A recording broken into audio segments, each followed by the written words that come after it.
ఏంటండి? ఇంట్లో కూరగాయలు ఏం లేవు. కానీ ఏదన్నా స్పైసీగా, మసాలాగా తినాలనుందా? సరే రెసిపీ చూసేద్దాం. ఫస్ట్ అయితే మనం బిర్యానీ కోసం ఎలాగైతే అనియన్స్‌ని బ్రౌన్ జేసుకుంటామో, అలా బ్రౌన్‌గా ఫ్రై జేసేసుకోండి.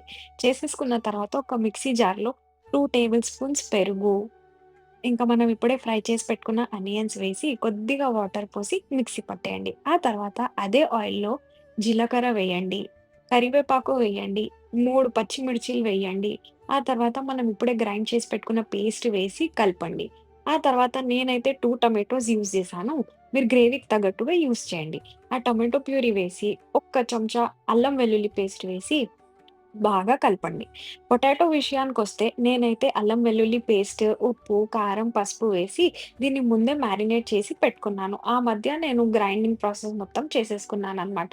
ఆ తర్వాత ధనియాల పొడి, ఉప్పు, పసుపు, కారం ఇది వేసి బాగా కలపండి. ఆ తర్వాత మనం ముందు మ్యారినేట్ చేసి పెట్టుకున్న పొటాటోస్ ఇందులో వేసేసేయండి. అంతే. రోటీ లేకపోతే రైస్‌తోని ఇది చాలా బాగుంటది. ట్రై చేసి నాకు కామెంట్స్‌లో చెప్పండి. మీతో నెక్స్ట్ వీడియోలో మళ్ళీ కలుస్తా. బాయ్.